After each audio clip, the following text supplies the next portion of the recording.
All right, welcome to The Explainer. Today we're digging into a pretty wild claim, a really audacious one, that the identity of the Messiah was mathematically proven centuries before he was even born. So here's the deal. Proponents of this whole idea point to over 300 specific prophecies in the Old Testament about a coming Messiah. And we're not talking about vague Nostradamus-style predictions here. They say these are incredibly detailed descriptions of his family line, his birth, his life, even his death. So, what are we dealing with here? Is it just the most incredible coincidence in human history, or is it something more? Well, let's dive in. We're going to look at the argument, the historical evidence, and, you guessed it, the absolutely mind-bending numbers behind this claim. Okay, so first up, let's look at the claim itself. Speaker Josh McDowell has this great analogy for it. He says it's like God wrote a unique address, a prophetic fingerprint, to identify one single person out of all of history. To make sure this cosmic message couldn't possibly be delivered to the wrong guy. This address, if you will, starts out pretty broad. It begins with a prophecy that proponents say is totally unique in Scripture. See, normally lineages are traced through the man, right? But this one, way back in Genesis, specifies the seed of the woman. And the interpretation here is that this is a direct nod to a virgin birth. But then, things start to get specific, really specific. The focus narrows dramatically. You've got Noah's 3 sons, Ham, Shem, and Japheth, who according to the text fathered all the nations of the world.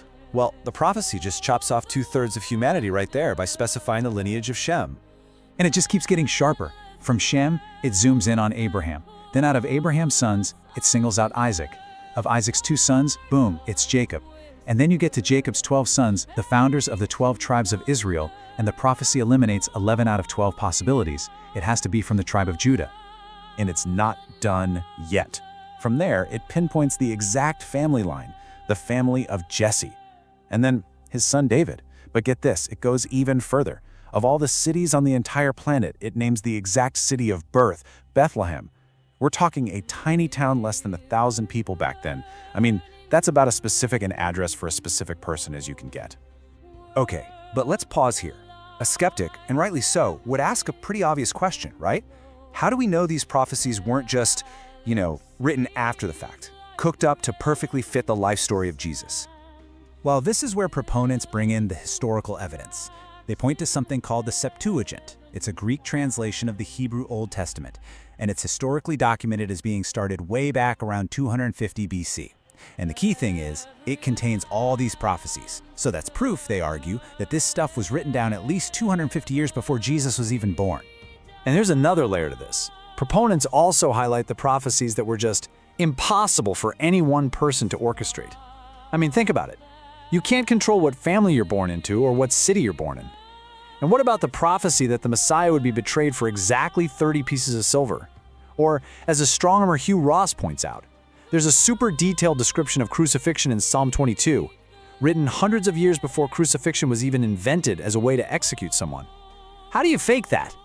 So if we accept the premise for a moment that these prophecies are ancient, they're specific, and a lot of them are totally uncontrollable, the next question is, how on earth do you even begin to calculate the odds of it all coming together in just one person? Well, it all comes down to one thing: probability. The good old mathematical measure of how likely something is to happen. But can you really apply cold, hard math to an ancient religious text? Well, some researchers thought, yeah, let's give it a shot. Okay, so here's how they did it. A mathematician named Peter Stoner, along with his students, came up with a method. First, they picked out prophecies they argued were totally independent of each other. Then, they tried to assign a really conservative, a really safe probability to each one happening by chance. Finally, they multiplied all those numbers together. Now, to be clear, this method has its critics, for sure. People question if the prophecies are really independent or if you can even assign objective odds to them. But hey, just to understand the argument, let's look at the numbers they came up with. So, what did they find? What happens when you actually run the numbers? Well, the results are, honestly, they're staggering. The numbers are so big, they require these really powerful analogies just to wrap your head around them. Okay, get ready for this. For just 8 specific prophecies, only 8, the probability of them all being fulfilled by chance in one person was calculated to be 1 in 10 to the 17th power. That's a 1 with 17 zeros after it. 1 in 100 quadrillion. Now, they help you picture that number because who can picture 100 quadrillion? Imagine this. You cover the entire state of Texas, every square inch, 2 feet deep in silver dollars. Then you mark just one of those coins, throw it in, mix them all up. A blindfolded person has to walk in and, on their very first try, pick up that single marked coin. The argument is that that's the same level of chance as those 8 prophecies coming true for one person. All right, but what if we double it? What happens when we go from 8 prophecies to just 16? Well, the odds, according to their calculation, just explode. We're talking 1 in 10 to the 45th power. And how do you even begin to visualize that? Okay, imagine a solid ball made of silver dollars. This ball is so massive that its diameter would stretch from the Earth to the Sun and back 30 times. We're talking a diameter 60 times the distance from us to the Sun, and your job is to find one specific marked silver dollar somewhere inside that solid metal planet of coins. Good luck with that. Okay, let's just push it one more time. What about 48 prophecies? The probability they came up with is 1 in 10 to the power of 157. That number it's just beyond astronomical. There isn't even a word for it. At this point, the whole silver dollar thing just breaks down. The coins are too big for an analogy, so they had to switch to something smaller, a lot smaller. Try to imagine finding one specific, marked electron inside a solid ball of electrons, a ball that is 12 billion light years in diameter. You're basically filling a huge chunk of the known universe with these tiny particles, and you have to find the one. It's just impossible to comprehend. So, okay, these numbers are insane, we get it. But beyond the shock value, what's the actual point proponents are trying to make here? What are these astronomical odds really supposed to imply?